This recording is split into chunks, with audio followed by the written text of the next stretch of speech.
அனைவருக்கும் ஆனந்தமான இறைவணக்கம். ஆன்மீக சிவ சொந்தங்களே, 2025 கார்த்திகை மாதத்தின் 2ஆம் சோமவாரம் ரொம்ப விசேஷமானது. கார்த்திகை மாத சோமவாரம் எப்படி விரதம் இருக்கணும், எப்படி வழிபாடு செய்யணும்னு நம்ம தெளிவாக பதிவு பார்த்துட்ருக்கோம். அந்த வகையில் 2ஆம் வார சிவ வழிபாடு இப்படி செய்தால் சிவனது பார்வை உங்கள் குடும்பத்தின் மீது விழும். உங்கள் கஷ்டங்கள் எல்லாம் பறந்து போகும். ஈசன் மீது நம்பிக்கையுள்ளோ இந்த வழிபாட்டை செய்யுங்க. ரொம்ப எளிமையான வழிபாடு. வழிபாடை தெரிந்து கொள்வதற்கு முன்பாக ஒரு தகவல். உங்கள் குடும்பத்தில் 1 வயது முதல் 26 வயது வரை இருக்கக்கூடிய பிள்ளைகளுக்கு எந்த விதமான ஆபத்துக்களும் வராமல் இருக்க, எந்த விதமான கண்டங்களும் பிள்ளைகளை தாக்காமல் இருக்க, திருஷ்டி தோஷங்கள் பிள்ளைகளை தாக்காமல் இருக்க, ஜாதக தோஷங்கள் பிள்ளைகளை தாக்காமல் இருக்க, எதிரிகள் துரோகிகள் செய்த வேலைப்பாடுகள் நமது பிள்ளைகளை தாக்காமல் இருக்க, 6 வருடத்துக்கு நமது பிள்ளைகளுக்கு பாதுகாப்பை தரும் ஒரு ரக்ஷை இப்போ நம்ம தயார் பண்ணி கொடுத்துட்ருக்கோம். ஸ்ரீ மகா கால பைரவர் பால ரக்ஷை. ரொம்ப அற்புதமான ரக்ஷை. இந்த ரக்ஷைக்கு எந்த தீட்டும் கிடையாது. கழுத்தில் கட்டிக்கலாம், இடுப்பில் கட்டிக்கலாம், கையில் கட்டிக்கலாம், அல்லது ஸ்கூல் பேக்கில் வச்சுக்கலாம், பர்ஸில் வச்சுக்கலாம், அல்லது பூஜை அறையில் வைத்து வணங்கலாம்.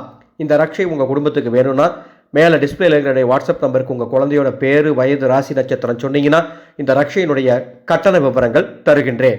24/11/2025 கார்த்திகை 8 திங்கட்கிழமை அற்புதமான நாள். அன்றைய நாள் இந்த சிவபூஜை உங்கள் வீட்டில் எந்த நேரத்தில் செய்ய வேண்டும்? பிரம்ம முகூர்த்த நேரத்தில் செய்யுங்கள், அல்லது காலை 6 மணியிலிருந்து 7 மணி, அல்லது காலை 9:15 10:15, அல்லது மதியம் 1:45 2:45, அல்லது மாலை 5:30 இரவு 8:30 மணிக்குள் எப்பொழுது வேண்டுமானாலும் செய்யலாம். வெளிநாட்டு வாழ் சொந்தங்கள் உங்கள் நாட்டில் ராகு காலம் யமகண்டம் நேரம் தவிர கார்த்திகை மாத 2ஆம் சோமவாரம் அதாவது திங்கட்கிழமையில் இந்த வழிபாட்டை செய்து கொள்ளுங்கள். உங்கள் வீட்டில் சிவனுடைய சிலை, சிவனுடைய லிங்கம் இருந்துச்சுன்னு சொன்னால் அதற்கு பன்னீர் அபிஷேகம் செய்ய வேண்டும். ஒருவேளை சிலை இல்லை, படம் மட்டும்தான் இருந்துச்சுன்னா பரவாயில்ல, படத்துக்கு முன்னால் வழிபாடு மட்டும் செய்யுங்க. சரிங்களா? அபிஷேகம்லாம் முடித்து என்ன நெய்வேத்தியம் வைக்கிறீங்கன்னா, செவ்வாழை பழம் நெய்வேத்தியமாக வைக்கணும். ஒரு 3 பழம் செவ்வாழை பழத்தை கார்த்திகை 2ஆம் சோமவாரத்தில் ஈசனுக்கு படைத்து ஓம் நமோ பகவதே சிவ சிவாய போற்றி. ரொம்ப அற்புதமான சூட்சம மந்திரம் இது. ஓம் நமோ பகவதே சிவசிவாய போற்றி, ஓம் நமோ பகவதே சிவசிவாய போற்றி என்று 111 முறை சொல்லி சிவபூஜை செய்யும் அத்துணை பேருக்கும் சிவனின் அருள் கடாட்சம் உங்கள் குடும்பத்தின் மீது விழும் என்பதில் மாற்று கருத்து இல்லை. மந்திரத்தை சொல்லி முடிச்சுட்டு தூபதீபம் காட்டுங்க. வீடு முழுவதும் காட்டுங்க. உங்கள் வீட்டின் நிலைவாசலுக்கும் தூபதீபம் காட்டுங்கள். கார்த்திகை 2ஆம் சோமவார வழிபாடு. இந்த வழிபாட்டை விரதம் இருந்து செய்யணும்னு நினைக்கிறவங்க பிரம்ம முகூர்த்த நேரத்தில் எழுந்து குளித்து விட்டு விரதத்தை தொடங்கி மாலை வழிபாடு செஞ்சுட்டு விரதத்தை முடிச்சுக்கோங்க. சுவாமி, என்னால் விரதம் இருக்க முடியாது, நான் வழிபாடு மட்டும் பண்ணுறேன் அப்படின்னா இந்த நேரத்தில் வழிபாடு மட்டும் செய்து கொள்ளுங்கள்.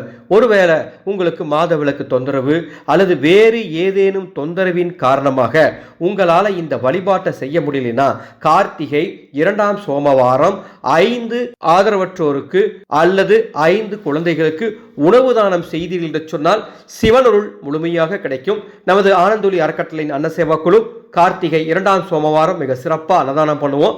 முடிஞ்சா பங்களிப்பு தாங்க. டிஸ்பிளேல கூகுள் பே, போன்பே நம்பர் தந்திருக்கேன். இந்த ஆடியோவை உங்களுக்கு தெரிந்த அத்துணை பேருக்கும் பகிர்ந்து கொள்ள வேண்டும் என்று அன்போடு கேட்டுக்கொள்கின்றேன். அன்பு சொந்தங்களே, நீங்கள் குடியிருக்கும் வீடு வாடகை வீடோ சொந்த வீடோ எந்த வீடாக இருந்தாலும் அந்த வீட்டை பாதுகாக்கும் ஒரு அற்புத கவச்சம் இப்போ தயார் பண்ணி கொடுத்துட்ருக்கேன்.